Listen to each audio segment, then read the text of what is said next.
Hello student, science zone classes में आप सबका स्वागत है। हम सब 12th क्लास की केमिस्ट्री में सरफेस केमिस्ट्री पढ़ रहे हैं और सभी 12th क्लास के स्टूडेंट को मैं एक मैसेज देना चाहता हूं कि बोर्ड ने आपके एग्जामिनेशन का लगभग टेंटेटिव डेट भी बता रखा है 26 अप्रैल से। तो मैं चाहूँगा कि आप लोग पढ़ाई पे अपना फोकस करें। जहाँ भी अभी तक पढ़ाई लिखाई नहीं हुई है तो अभी भी समय है, आप चाहें तो अगर स्टार्ट करेंगे तो अच्छा होगा। तो हम सब अब सरफेस केमिस्ट्री में डिस्कस करने वाले हैं कैटलिस्ट। तो इसमें सरफेस केमिस्ट्री में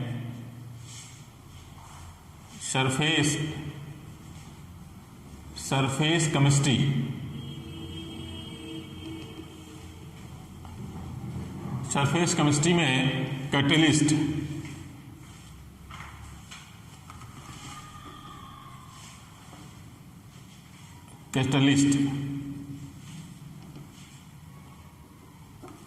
स्टूडेंट, कैटलिस्ट का काम क्या होता है? जैसे जब हम केमिस्ट्री पढ़ते हैं, कैटलिस्ट ऐसे सब्सटेंस को हम कहते हैं जहां जाके वो अपने आप को सुव्यवस्थित करके दूसरे का हेल्प कर दे या दूसरे के रिएक्शन को बढ़ा दे या दूसरे के गतिविधि को बढ़ा दे, उसको हम क्या बोलते हैं? कैटलिस्ट बोलते हैं। जैसे केमिकल रिएक्शन होता है, केमिकल रिएक्शन में जो कैटलिस्ट होता है वो रिएक्शन के रेट को घटा दे या रिएक्शन के रेट को बढ़ा दे, उसको कैटलिस्ट कहते हैं। और ड्यूरिंग केमिकल रिएक्शन अपने आप को चेंज न करे, रिएक्शन के अंत में अपने आप को सेपरेट कर ले, ऐसे सब्सटेंस को हम कैटलिस्ट कहते हैं। तो कैटलिस्ट डिफिनेशन है, उसमें बहुत ज़्यादा समझने की जरूरत नहीं है, बस एक लाइन में जानिए कि केमिकल रिएक्शन के रेट को बढ़ाता है और केमिकल रिएक्शन के रेट को घटाता है, ये अंत में अपने आप को सेपरेट कर लेता है, ऐसे सब्सटेंस को हम कैटलिस्ट कहते हैं। तो हम आपको डिफिनेशन लिखवा रहे हैं। The substance which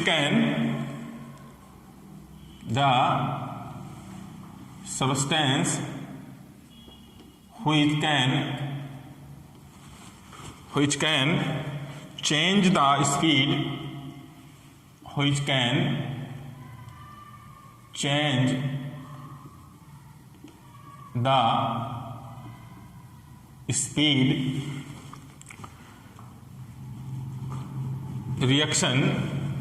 speed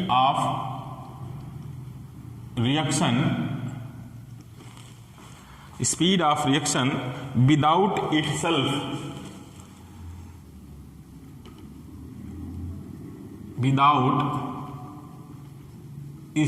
itself undergo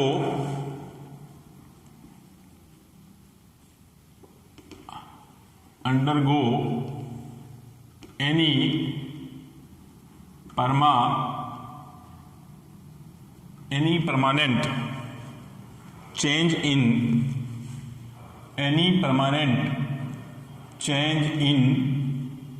mass and composition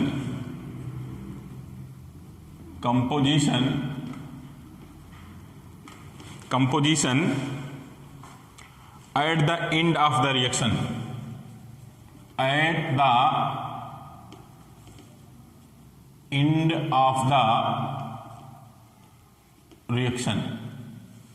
student, इसमें आप देखिए कैटलिस्ट का डिफिनेशन में the substance which can change the speed of reaction, clear, reaction के रेट को बढ़ाता है, without itself undergo any permanent change of in mass.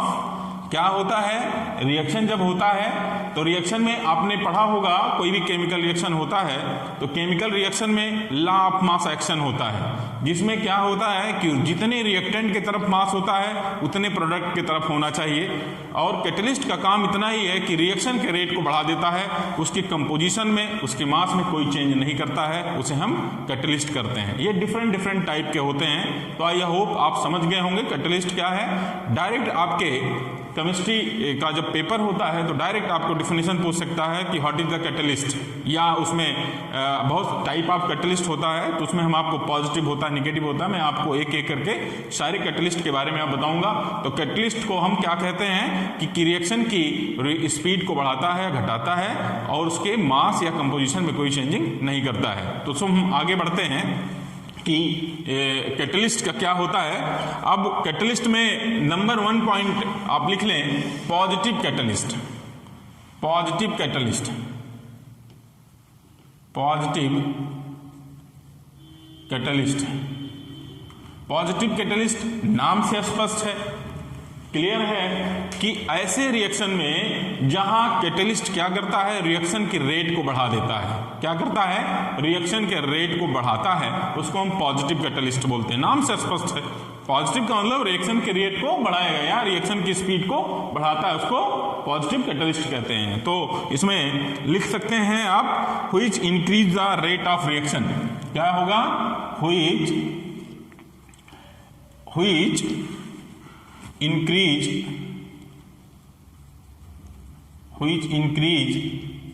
the rate of reaction। Clear? Reaction के रेट को बढ़ाता है, उसे हम पॉजिटिव कैटलिस्ट बोलते हैं। कोई एग्जांपल आप दे दें, जैसे SO2 प्लस O2, यहां आप चाहें तो बैलेंस कर लीजिए, और इस पे जो कैटलिस्ट है B2O5, B2O5 में ये हो जाएगा आपका 2SO3। ये आपका यहाँ ये रिएक्टेंट इसको कहलाते हैं, इसको क्या कहलाते हैं? ये रिएक्टेंट होता है, इसको आप चाहें नीचे लिख लें, रिएक्टेंट होता है। और यहाँ इसको हम क्या बोलते हैं? कैटलिस्ट, वेनेडियम पेंटाऑक्साइड कैटलिस्ट है ये, और ये क्या है? प्रोडक्ट है। तो इसमें वेनेडियम क्या करता है? वेनेडियम क्या करता है? इसमें रिएक्शन के रेट को SO2 और ऑक्सीजन मिल के यहाँ SO3 बना लेते हैं, और ये प्रोडक्ट का फॉर्मेशन हो जाता है, इसमें रिएक्शन के रेट को बढ़ा देता है। सिंपली आपको कुछ नहीं करना है। अगर कहीं पूछता है कि what is the positive catalyst क्या होता है, तो पॉजिटिव कैटलिस्ट में इंक्रीज रेट ऑफ रिएक्शन बढ़ाता है, और सबसे इंपॉर्टेंट उसमें क्या होता है? रिएक्शन को रिएक्शन देना होता है, क्योंकि डिफिनेशन में कोई बहुत ज़्यादा कॉम्प्लिकेटेड नहीं है, इसलिए रिएक्शन को देना आपको बहुत इंपॉर्टेंट होता है। तो रिएक्शन जरूर आप बार बार लिख के एक बार तैयार कर लें। फिर इसके बाद आता है निगेटिव कैटलिस्ट। क्या आता है? निगेटिव कैटलिस्ट आता है। तो निगेटिव कैटलिस्ट में हम यहाँ बता दे रहे हैं आपको, निगेटिव कैटलिस्ट। निगेटिव कैटलिस्ट की बात अगर करते हैं तो आप नाम से स्पष्ट है, निगेटिव का मतलब क्या? किसी भी रिएक्शन के रेट को क्या करते हैं? डिक्रीज करता हो। तो आप समझ गए होंगे, पॉजिटिव कैटलिस्ट रिएक्शन के रेट को बढ़ाता है, नेगेटिव कैटलिस्ट क्या करता है? रिएक्शन के रेट को, स्पीड को कम करता है, उसको हम नेगेटिव कैटलिस्ट कहते हैं। बहुत सिंपल, एक एक लाइन का डेफिनेशन है, बहुत इंटरेस्टिंग है, एक दो नंबर का जरूर इससे आता है कैटलिस्ट से। तो आप इसमें लिख लें, the substance which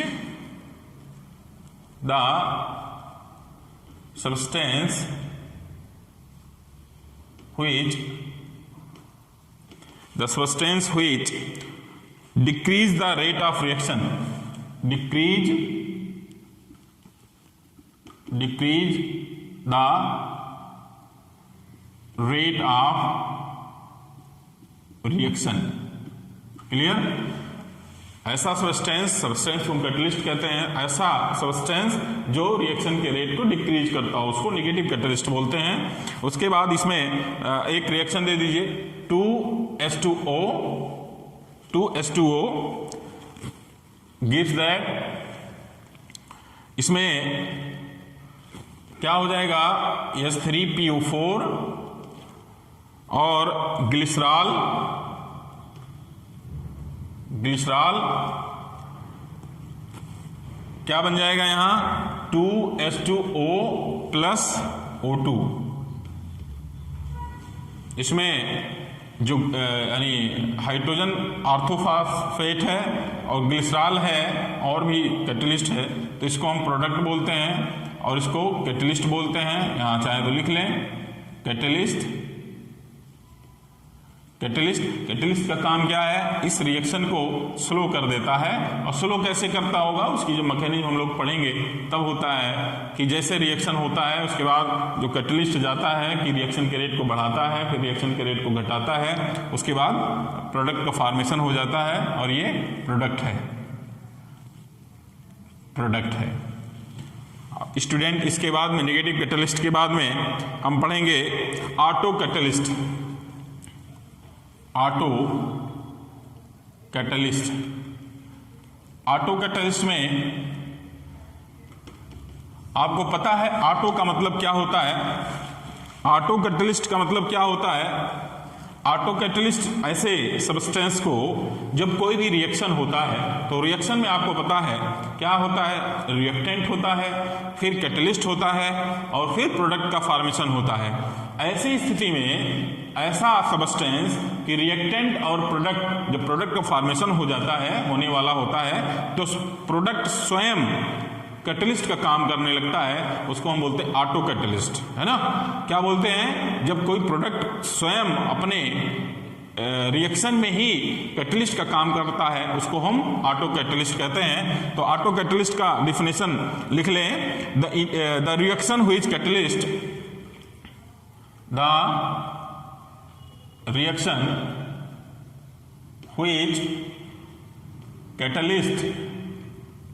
which catalyst one of the product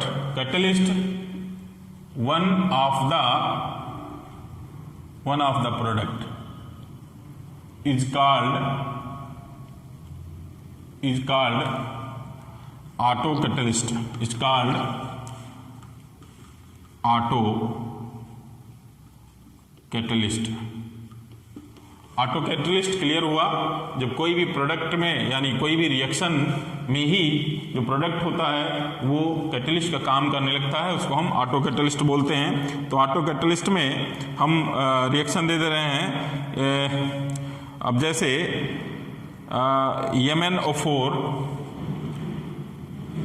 MnO4 minus plus oxalate C2O4 minus 2 gives that Mn plus 2 manganese होता है Mn plus CO2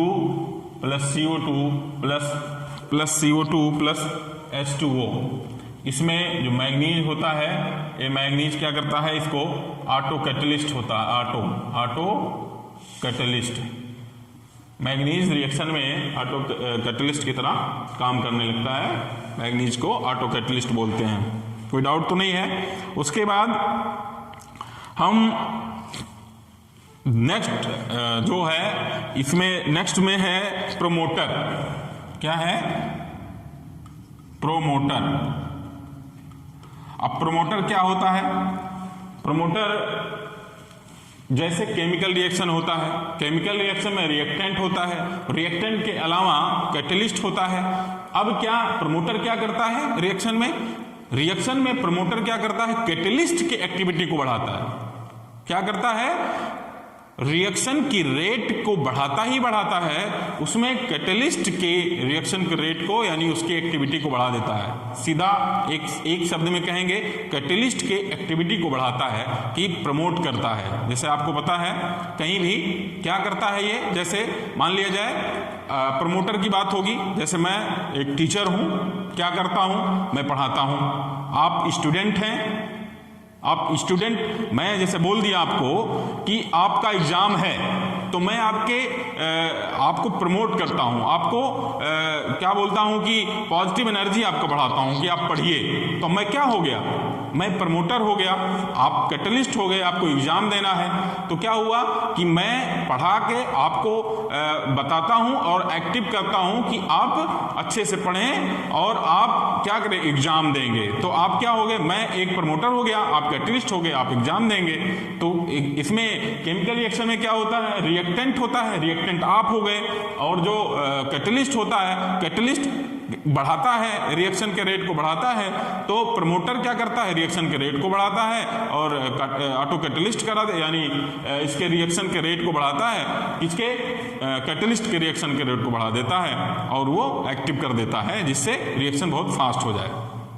क्लियर, कोई डाउट नहीं।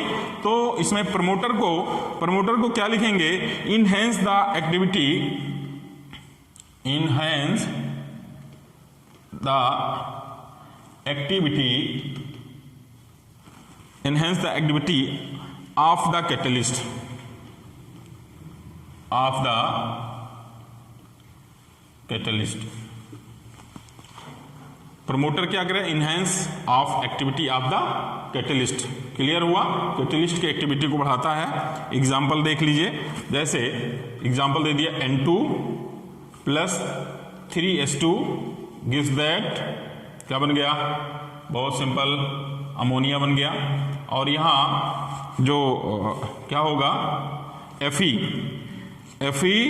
क्या करता है, और ये मोलिब्डेनम MO, Fe क्या है, ये पॉजिटिव कैटलिस्ट है, पॉजिटिव कैटलिस्ट है, यहाँ लिख दे रहा हूँ पॉजिटिव कैटलिस्ट। और ये क्या है, ये प्रोमोटर, इसको क्या बोलते हैं, प्रोमोटर। क्या करता है, N2 प्लस 3H2 और गिफ्ट, यानी एरो के ऊपर Fe और MO, और क्या बनाता है यहाँ, इसको अमोनिया बोलते हैं। वैसे इसको हम क्या बोलेंगे, प्रोडक्ट बोलेंगे, लेकिन यहाँ अमोनिया बना है इसलिए इसको हम अमोनिया कह सकते हैं। क्या किया, देखिए ये पॉजिटिव कैटलिस्ट क्या करता है, रिएक्शन के रेट को बढ़ाता है, और मोलिब्डेनम यहाँ क्या करेगा, प्रमोटर का काम कर रहा है, इसमें आयरन की एक्टिविटी को बढ़ा देता है, इसी को हम क्या बोलते हैं, प्रमोटर बोलते हैं। कोई डाउट तो नहीं। इसके बाद इसका शॉर्ट स्क्रीन आप लोग ले लें। इसके बाद नेक्स्ट मैं इसमें आपको बताऊं,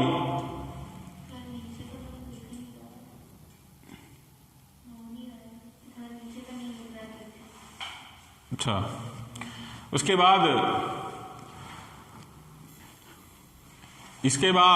हम नेक्स्ट टॉपिक पढ़ने वाले हैं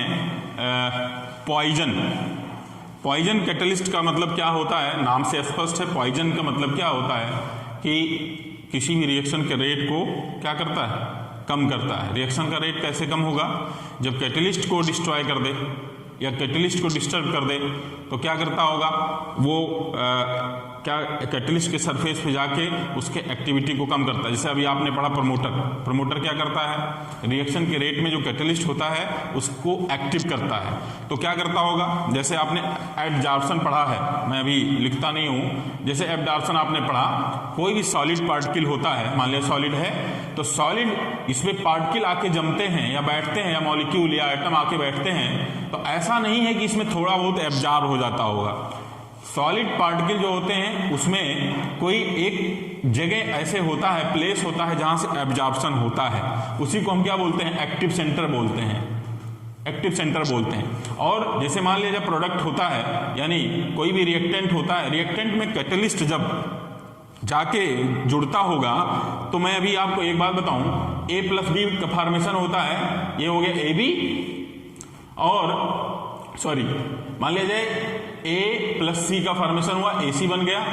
दूसरे में क्या हो गया, AC प्लस B बन गया, गिव्स दैट क्या बन गया, AB और प्लस C। तो C यहां क्या है, इसको क्या बोलते हैं, इंटरमीडिएट रिएक्शन बोलते हैं।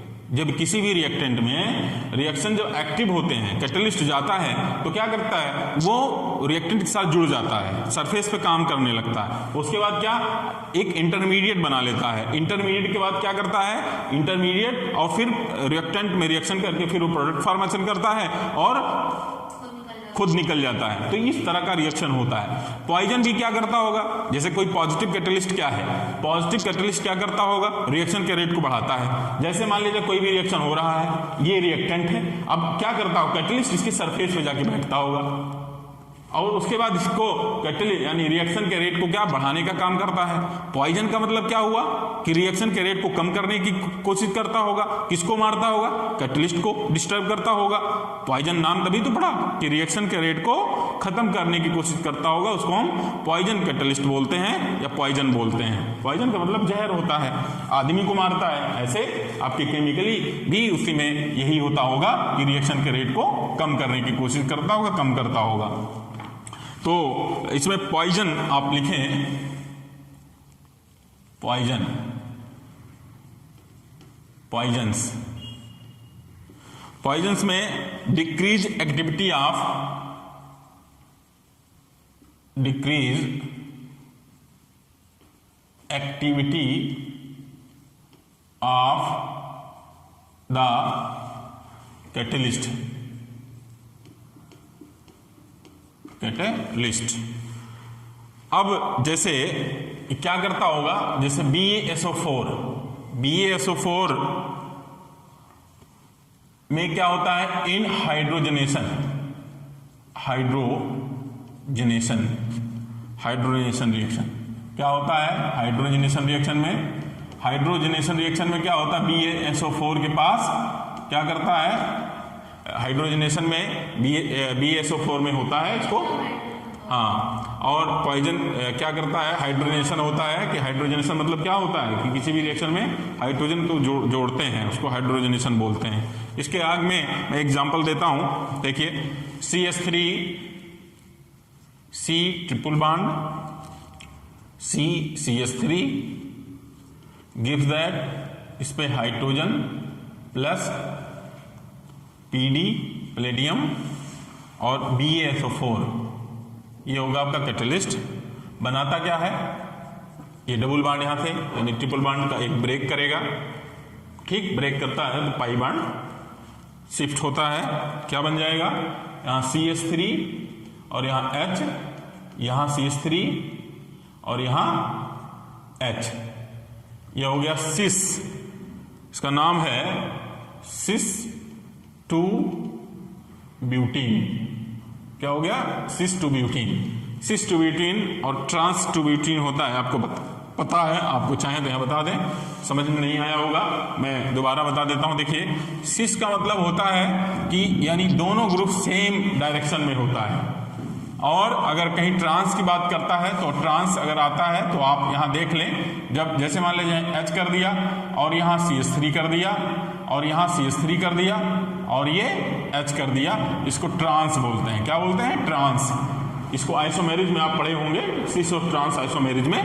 तो ट्रांस का मतलब होगा मेथिल ग्रुप अपोजिट डायरेक्शन में, और यहां देखिए मेथिल ग्रुप सेम डायरेक्शन पे है, हाइड्रोजन सेम डायरेक्शन में है। यहां देखिए हाइड्रोजन और यहां मेथिल क्या है? डिफरेंट डायरेक्शन पे है। तो इसको सिस 2 ब्यूटीन और इसको नॉमेनक्लेचर में केवल इतना ही चीज होगा, ट्रांस हो जाएगा। ट्रांस 2 क्या होगा? ब्यूटीन होगा। तो ये आपके मतलब का नहीं है, बट सिस और ट्रांस की बात अगर आती है तो ये आप जानते हैं। क्या करता है? देखिए यहां 1 2 3 4 क्या है? ब्यूटाइन है। क्या है? ब्यूटाइन। इसको क्या बोलेंगे? ब्यूट 1 2 2 YNE 2 ब्यूटाइन होगा ना। अब क्या करता है? हाइड्रोजन प्लस पेडेनियम और BaSO4 इसमें पाई बॉन्ड को ब्रेक करके और ये ऐसा डायरेक्शन बना लेता है। तो यहां हम मिटा दे रहे हैं क्योंकि यहां लिखने का कोई औचित्य नहीं है, बस इतना आप जानिए कि सिस और ट्रांस आइसोमेरिज में क्या होता है। ठीक, डिफरेंट पोजीशन पे ट्रांस और सेम डायरेक्शन पे सिस, नाम उसका लिख दीजिए, सिस ट्रांस आइसोमेरिज बोलते हैं। अब क्या किया? देखिए हाइड्रोजन जुड़ गया यहां BaSO4 के उपस्थिति में, इसी को बोलते हैं पॉइजन। क्या बोलते हैं? पॉइजन। एक्टिविटी को, कैटलिस्ट की एक्टिविटी को कम करता है। प्रोमोटर क्या था? कैटलिस्ट के एक्टिविटी को बढ़ाता था प्रमोटर, और पॉइजन क्या होगा? कैटलिस्ट की एक्टिविटी को कम करता है। ठीक, उसके बाद टाइप ऑफ कैटलिस्ट की बात आती है। नेक्स्ट टॉपिक है type of catalyst. Type of catalyst में आप लिखें when reactant type of catalyst में लिखें two type of catalyst, two type of catalyst. ये आप जानते होंगे टू टाइप कैटलिस्ट होता है। नंबर 1 क्या होगा? होमोजीनियस कैटलिस्ट, और दूसरा होगा हेट्रोजीनियस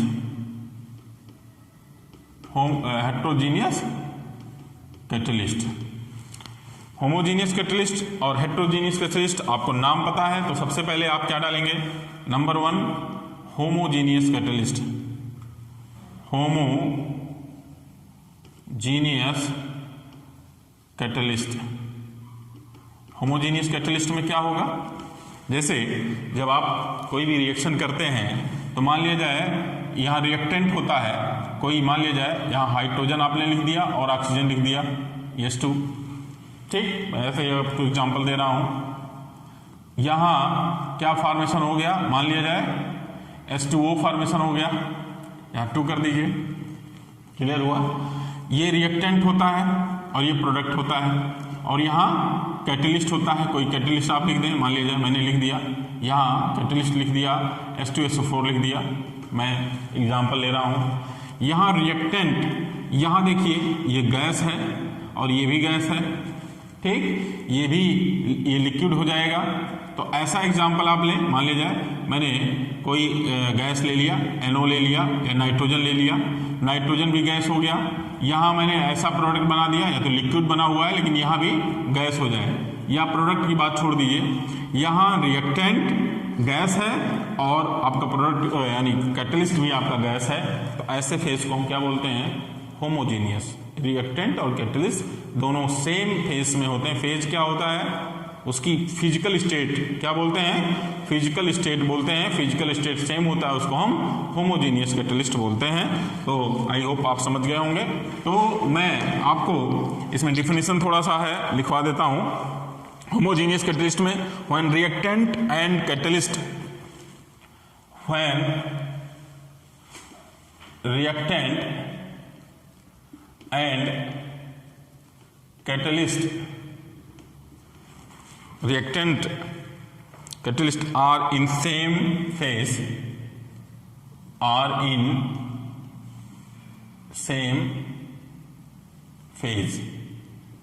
is called homogeneous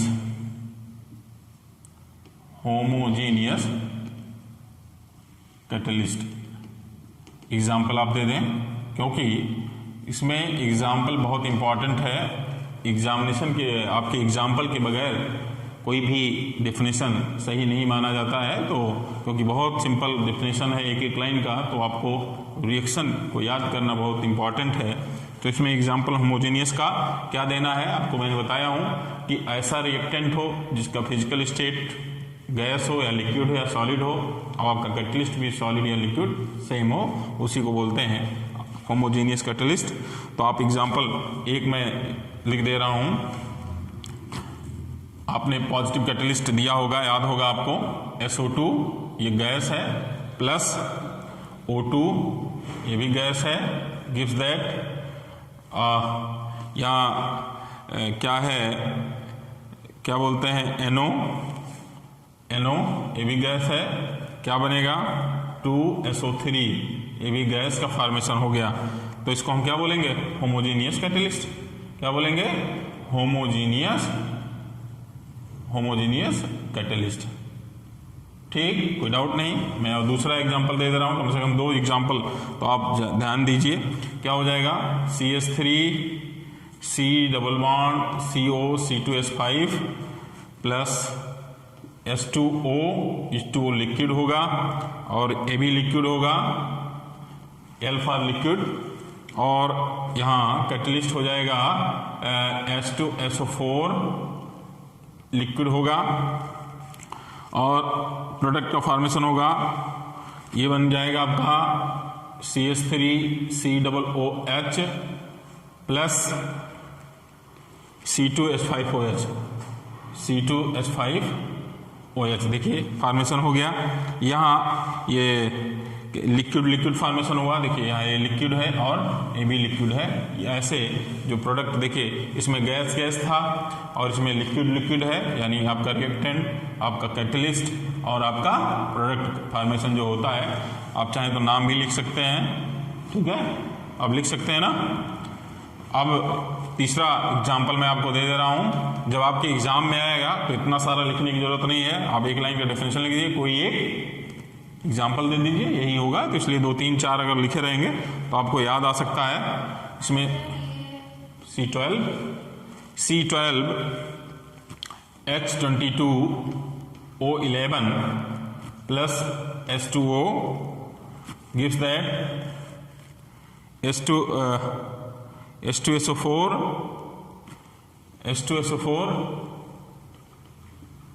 क्या बनेगा यहाँ C6H12O6 प्लस C6H12O6।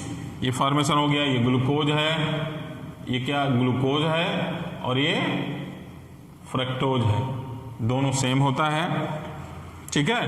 तो ये होमोजीनियस कैटलिस्ट होता है। कैटलिस्ट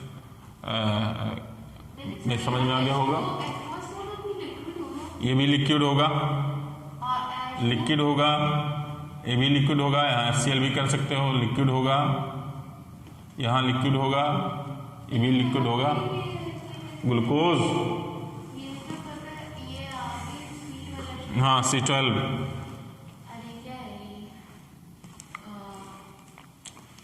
शुगर, हाँ शुगर है। ये पता है एनसीईआरटी में तो एक्वस दिया, एक्वस में लिक्विड का तो नहीं होगा। हाँ तो अक्वस, हाँ अक्वस होगा, अक्वस लिख दो, वेरी गुड। थोड़ा बहुत अंतर होता है एक्वस और लिक्विड में ना, लेकिन मीडियम तो ही होता है बेटा। अक्वस का मतलब क्या? पानी में घुला हुआ। तो इसका मतलब है कि लिक्विड हुआ, पानी की बात जहाँ, यहाँ लिक्विड की बात आ गई, ठीक है ना। तो ये आपका जो एग्जाम्पल है, 3 एग्जाम्पल मैंने दे दिया है। बस इतना जानिए कि होमोजीनियस का मतलब क्या होता है कि रिएक्टेंट और कैटलिस्ट का फेज सेम होता है, उसको हम क्या बोलते हैं? होमोजीनियस कैटलिस्ट बोलते हैं। तो आई होप आप समझ में आ गया होगा। इसके बाद में नेक्स्ट टॉपिक हेट्रोजीनियस कैटलिस्ट की बात आती है, तो इसको आप नोट करें। नोट करने के बाद में नेक्स्ट टॉपिक में आपको बताऊं। नेक्स्ट टॉपिक में कहीं कोई डाउट मैं दोबारा आपको बता देता हूं। पॉइजन का मतलब नाम से स्पष्ट है। पॉइजन का मतलब होता है कि रिएक्शन के रेट को कम करता है, यानी रिएक्शन के रेट को कौन बढ़ाता है? कैटलिस्ट। और कैटलिस्ट की एक्टिविटी को कम कर दे तो क्या हो गया? पॉइजन हो गया। अब देखिए यहाँ हाइड्रोजनेशन होता है, BeSO4 में होता है। यहाँ देखिए CH3 C triple bond C single bond CH3, इसको बोलते हैं ब्यूट टू आइन। क्या बनेगा? H2 प्लस PD BeSO4 सिस 2 ब्यूटीन का फॉर्मेशन हो गया, हाइड्रोजन का जुड़ना हो गया। इसमें इस पॉइजन्स में क्या करता है? ये होता है। अब हम बात करते हैं टाइप ऑफ कैटलिस्ट की। 2 टाइप का कैटलिस्ट होता है। नंबर 1 होमोजीनियस कैटलिस्ट और दूसरा होता है हेट्रोजीनियस कैटलिस्ट। होमोजीनियस कैटलिस्ट में क्या होता है? जब रिएक्शन यानी रिएक्टेंट और कैटलिस्ट सेम फेस, सेम का मतलब क्या? या तो लिक्विड हो, या तो गैस हो, या तो सॉलिड हो। जरूरी नहीं है कि गैस ही हो या सॉलिड ही हो। कोई भी रिएक्शन में रिएक्टेंट और कैटलिस्ट होगा, सेम फेस होगा या फिजिकल स्टेज हो। कभी कभी रिएक्शन पूछता है कि कोई रिएक्शन देता है, उसमें पूछता है give the physical state of the reaction. तो रिएक्शन फिजिकल स्टेट का मतलब क्या होता है कि उसकी फेज को बताना है कि सॉलिड है कि लिक्विड है या गैस है। तो जब सेम फेस में होगा होमोजीनियस बोलते हैं। इसके बाद में आप इसका शॉर्ट स्क्रीन लें, फिर मैं ऑटो कैटलिस्ट यानी हेट्रोजीनियस की बात करूं। तो स्टूडेंट अभी हम डिस्कस कर रहे थे होमोजीनियस कैटलिस्ट का। अब सेकंड टाइप कैटलिस्ट का हम जिक्र करेंगे, हेट्रोजीनियस कैटलिस्ट। हेट्रोजीनियस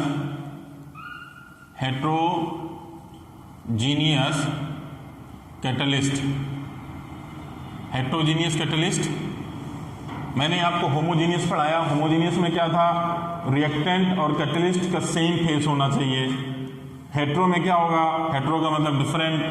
तो रिएक्टेंट और कैटलिस्ट डिफरेंस फेज में होता है, उसको क्या बोलेंगे?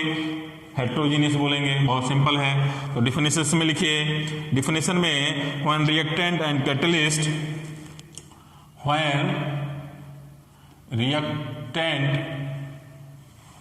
reactant and catalyst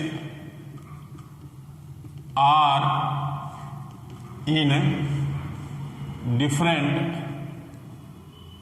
different phase is called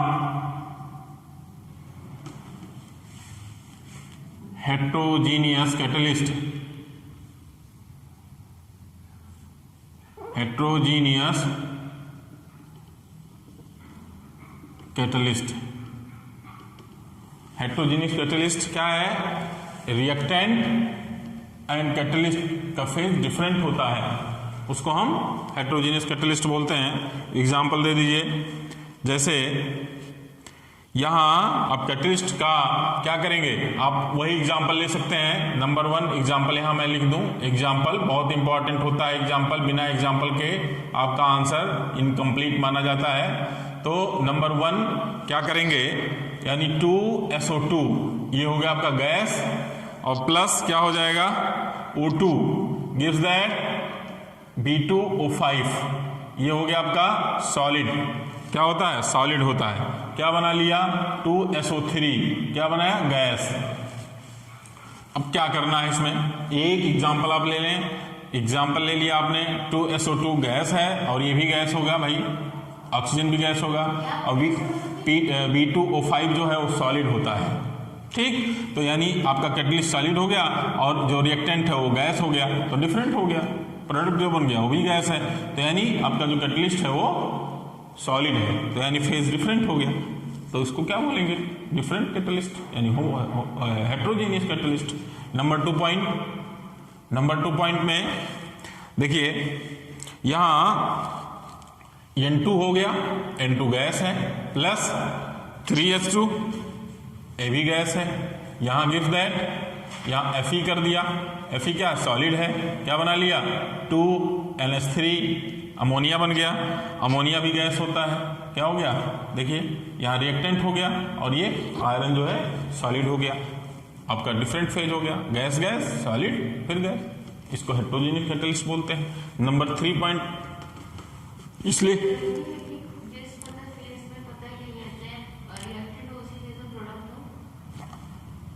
जरूरी नहीं है, हाँ प्रोडक्ट किसी भी स्टेज में हो सकता है, केवल डिफरेंट फेज होना चाहिए बस, कोई जरूरी नहीं है। आगे देखिए, आगे एग्जांपल देखिए क्या होगा, NH3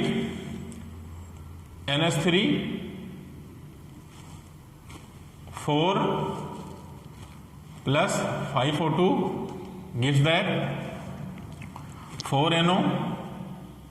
4NO प्लस 6H2O, ये हो गया लिक्विड, ये हो गया गैस,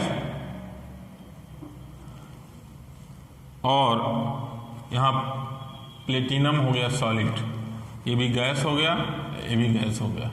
ठीक है, कोई डाउट तो नहीं? बहुत सिंपल है, इसमें से इतना सारा याद नहीं करना, घबराने की जरूरत नहीं है। हेट्रोजीनियस कैटलिस्ट में आपको तीनों में से कोई एक आप याद कर सकते हैं, जरूरी नहीं कि आप तीनों लिखें, मैं इसलिए लिख दिया हूं कि आप तीनों में से कोई एक आसानी से तैयार करें।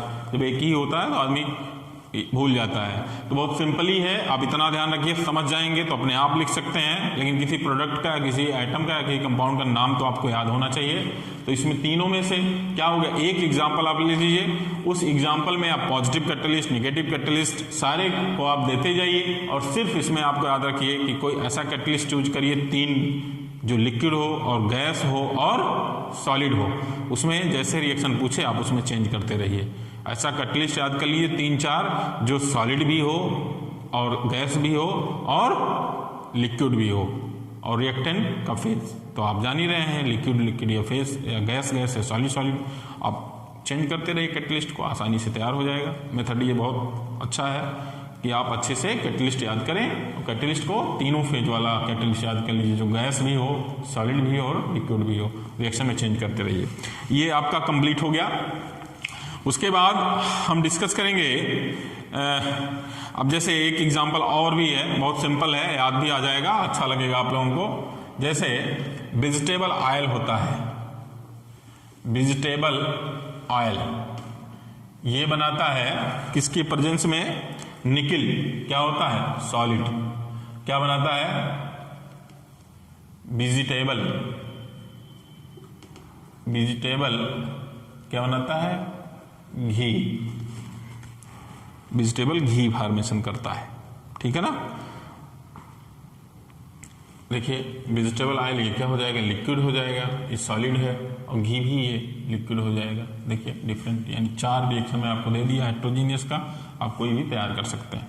उसके बाद हम डिस्कस करेंगे, हम लोग एब्जॉर्प्शन ऑफ हेटेरोजीनियस कैटलिस्ट की बात करते हैं कि जैसे इसका फॉर्मेशन होता है तो कैसे होता है एब्जॉर्प्शन हेटेरोजीनियस का। हम लोग मैकेनिज्म पढ़ेंगे कि क्या होता है, कैसे रिएक्शन करता है।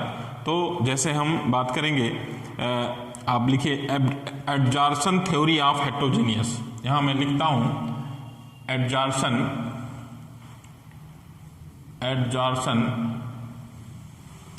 Of absorption theory of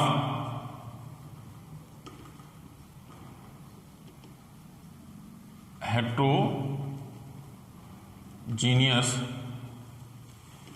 catalyst. Absorption आप जानते ही हैं कि किसी सॉलिड सब्सटेंस पे एटम या मॉलिक्यूल आके चिपक जाते हैं, उसको हम हेटेरोजीनियस बोलते हैं। हेटेरोजीनियस या होमोजीनियस जो भी रिएक्टेंट के साथ जो कैटलिस्ट होता है, क्या होता है? सरफेस पे आके चिपकते होंगे, उसके रिएक्टिविटी को बढ़ाते हैं और चिपक के ही उसके रिएक्टिविटी को कम करते हैं। यानी सारा जो खेल होता है वो एब्जॉर्प्शन थ्योरी में होता है। तो हेटेरोजीनियस कैटलिस्ट की बात करते हैं। अभी आपने पढ़ा है कि जैसे रिएक्टेंट हो गया और ये आपका कैटलिस्ट हो गया, रिएक्टेंट के सरफेस पे आके PTO5 क्या होता है? चिपकता होगा और इसके रिएक्शन के रेट को प्रोसीड करके और प्रोडक्ट का फॉर्मेशन करता होगा। तो इसकी मैकेनिज्म को हम समझेंगे, absorption theory of heterogeneous catalyst. जैसे कोई भी रिएक्शन होता है, मैं आपको एक जनरल रिएक्शन बताता हूं। जनरल रिएक्शन में जैसे मान लिया जाए कोई भी रिएक्शन होता है, नंबर 1 मैं ऐसे दे देता हूं यहां। मान लिया जब पहला रिएक्शन ऐसे हुआ, ए और A+C, यहां बन गया AC। क्या बन गया? AC। अब ये क्या हो गया? ये रिएक्टेंट हो गया, इसको R से प्रेजेंट करते हैं, C को हम कैटलिस्ट C से करते हैं। और जो ये का फॉर्मेशन हुआ, AC का फॉर्मेशन होगा, इसको क्या बोलते हैं? Intermediate compound. क्या बोलते हैं? इंटरमीडिएट कंपाउंड बोलते हैं। क्या हो गया? Intermediate compound. अब क्या होगा? इंटरमीडिएट कंपाउंड यानी दूसरे सेकंड में क्या होगा? AC+B। AC+B होगा, क्या होगा? जैसे इसे हो गया इंटरमीडिएट, ये क्या हो गया? IC इंटरमीडिएट, ये क्या हो गया? कैटलिस्ट हो जाएगा, C कैटलिस्ट हो जाएगा। अब क्या करेगा? गिव्स दैट क्या हो गया? AB और प्लस C, ये हो गया आपका प्रोडक्ट और ये क्या हो गया? कैटलिस्ट। ठीक है, ये यानी B यानी इसके साथ C कहां कर? यहां कर दिया। क्या बोला? इसको कहां से? ये मान लीजिए AC रिएक्टेंट हो गया और यहाँ इंटरमीडिएट का फॉर्मेशन किया, इसको क्या बोलेंगे? रिएक्टेंट या कैटलिस्ट, दोनों कर देंगे। A+C या इंटरमीडिएट का फॉर्मेशन हो गया और इंटरमीडिएट को जब कैटलिस्ट अटैक करता है तो क्या हो गया? C को रिप्लेस करके B यहाँ आ गया। ठीक है ना, ये कैटलिस्ट इसके साथ जुड़ गया रिएक्टेंट के साथ। अब रिएक्टेंट ऐसा है कि सिंगल रिएक्टेंट है, ठीक है ना। रिएक्टेंट क्या किया? कैटलिस्ट के साथ जुड़ के यहाँ इंटरमीडिएट बना लिया। इंटरमीडिएट बनाता है ना रिएक्टेंट के साथ, कैटलिस्ट जाके इंटरमीडिएट बना लेता है। अब इंटरमीडिएट, ये जो प्रोडक्ट है इसको इंटरमीडिएट बोलते हैं। इंटरमीडिएट जब कैटलिस्ट के साथ दोबारा रिएक्शन करता है तो क्या बनाता? प्रोडक्ट बना लेता है और C जो यानी कैटलिस्ट था वो बाहर चला गया। यही तो होता है, इंटरमीडिएट के साथ कैटलिस्ट आता है और ये रिएक्शन करके अपना अलग हो जाता है। ये जनरल रिएक्शन हो गया।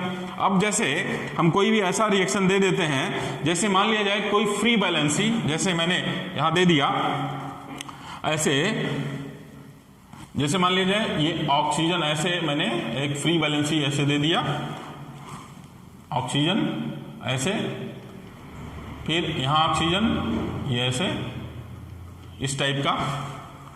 इसको फ्री वैलेंसी बोलते हैं। ऐसे लिख दीजिए यहां फ्री वैलेंसी, यहां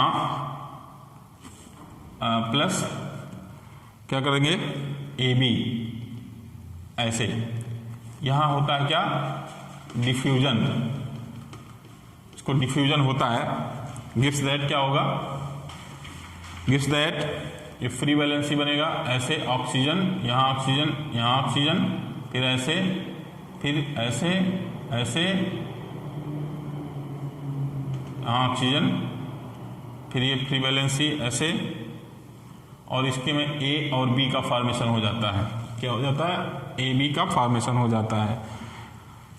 क्या होता होगा, ये एब्जॉर्प्शन क्या होगा, एब्जॉर्प्शन ऑफ रिएक्टिंग मॉलिक्यूल, क्या होगा रिएक्टिंग मॉलिक्यूल, ये इसको क्या बोलेंगे इंटरमीडिएट बोलेंगे ना, यानी कि क्या हो गया रिएक्टेंट के पास ये जाके जुड़ गए। इतना समझ में आया। उसके बाद क्या है इंटरमीडिएट फॉर्मेशन, ये क्या हो गया इंटरमीडिएट फॉर्मेशन हो गया। क्या हो गया इंटरमीडिएट फॉर्मेशन, क्या होगा जैसे यहां ऑक्सीजन हो गया, फिर ऑक्सीजन, फिर फ्री वैलेंसी ऐसे, फिर ऑक्सीजन फ्री वैलेंसी, यहां ए और ये बी हो गया, यहां से क्या करेगा ये ब्रेक कर जाएगा। क्या कर जाएगा, ब्रेक कर जाएगा। जो इसके बाद में जो रिएक्शन हुआ है यहां से, ये रिएक्शन बता रहा हूं मैं, ये यहां से ब्रेक किया, प्रोडक्ट का फॉर्मेशन होगा। फिर यहां से ऐसे एरो दिखा दीजिए, क्या होगा डिसऑप्शन, ये जो रिएक्शन यहां से हुआ, फिर इसके बाद में इस रिएक्शन में क्या होगा डिसऑप्शन। एब्जॉर्प्शन के बाद क्या होता है डिसऑप्शन, क्या होता है कि प्रोडक्ट जो होता है अलग होता है और कैटलिस्ट अलग होता है, तो इसको क्या बोलते हैं डिसऑप्शन। पढ़ा है आपने डिसऑप्शन। डिसऑप्शन में क्या होगा रिवर्स ऑफ, इसको क्या बोलते हैं हाँ रिवर्स ऑफ एब्जॉर्प्शन, उसको हम बोलते हैं डिसऑप्शन। ठीक है, कोई डाउट तो नहीं। क्या होगा देखिए, अब जैसे यहां फ्री वैलेंसी हो गया ऑक्सीजन, इधर से ये भी हो गया और ऑक्सीजन, फिर ऑक्सीजन, और ये हो गया आपका प्लस ए बी, ये फॉर्मेशन हो गया आपका प्रोडक्ट का फॉर्मेशन हो गया, और ये हो गया आपका प्रोडक्ट। बेटा ये हो गया प्रोडक्ट। इसी को बोलते हैं absorption theory of heterogeneous catalyst. Important है, पूछा जाता है। देखिए ये कोई फ्री वैलेंसी है, ये आपका रिएक्टेंट हो गया, इसमें इंटरमीडिएट का फॉर्मेशन होता है, इसके सरफेस पे आके लगे, फिर इंटरमीडिएट फॉर्मेशन हो गया। फिर इंटरमीडिएट फॉर्मेशन के बाद क्या होता है रिएक्टिंग मॉलिक्यूल अलग होता है। जब ये अलग होता है तो इस प्रोसेस को बोलते हैं डिसऑप्शन। डिसऑप्शन क्या होता है, डिसऑप्शन होता है रिवर्स ऑफ एब्जॉर्प्शन, एब्जॉर्प्शन का उल्टा होता है। क्या होगा, ये फ्री वैलेंसी अलग होगा और ये प्रोडक्ट का फॉर्मेशन होगा। इसके बाद आप इसका शॉर्ट स्क्रीन लें, इसके बाद मैं डिस्कस करूं important feature of solid catalyst. Important feature of solid catalyst, important feature of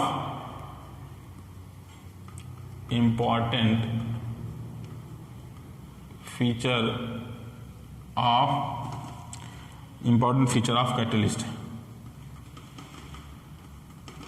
catalyst का इंपॉर्टेंट फीचर क्या होता है कि जो रिएक्टिंग मॉलिक्यूल होता है, यानी केमिसॉर्प्शन में बहुत एक्टिव रोल अदा करता है, एक्टिव रोल होता है, उसको हम क्या बोलते हैं इंपॉर्टेंट फीचर कैटलिस्ट। यानी फीचर किसी भी चीज का, कैटलिस्ट की फीचर क्या होती है उसी पे डिपेंड करता है। तो इसमें आप लिखिए strength of chemisorption, strength of chemisorption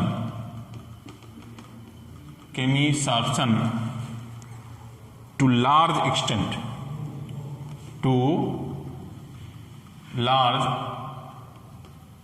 extent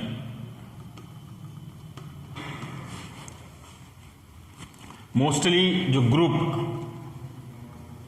5 से 11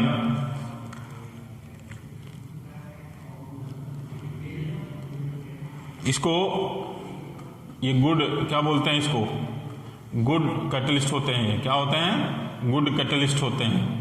ग्रुप समझ रहे हो ना? 5 से 11 और मोस्टली जो होता है 7 से 9 ये वेरी गुड यानी वेरी गुड कैटलिस्ट, आप वेरी गुड कैटलिस्ट होता है, वेरी गुड कैटलिस्ट। ठीक है, बस बहुत अच्छा।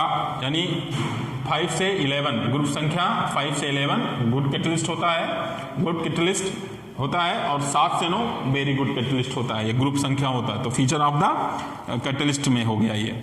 उसके बाद स्टूडेंट, हमारे यहाँ ऑफलाइन और ऑनलाइन दोनों सुविधाएं उपलब्ध हैं, और आप लोगों को मैं सजेस्ट कर रहा हूँ कि आप पढ़ाई पे ध्यान दें। पढ़ने के लिए ही आप 12th क्लास में हैं, एग्ज़ाम होना है, तो अभी समय है, आप समय निकाल के पढ़ाई पे ध्यान दें। जो मन में है कि पढ़ेंगे नहीं तो काम चल जाएगा, तो मैं आपको दोबारा सजेस्ट कर रहा हूँ कि आप पढ़ने में मन लगाएं, इधर उधर की बातें छोड़ के, और आप अच्छे से पढ़ेंगे तो आपका अच्छा रिजल्ट होगा, अच्छा लाइफ होगा, अच्छी जगह एडमिशन होगा। तो अच्छे से पढ़े, पूरी सिलेबस पढ़िए, और आगे तमाम एग्ज़ाम आपको देने हैं, तो इसलिए आप अच्छे से पढ़ें, तभी आपकी अच्छी से एजुकेशन होगी। Thank you.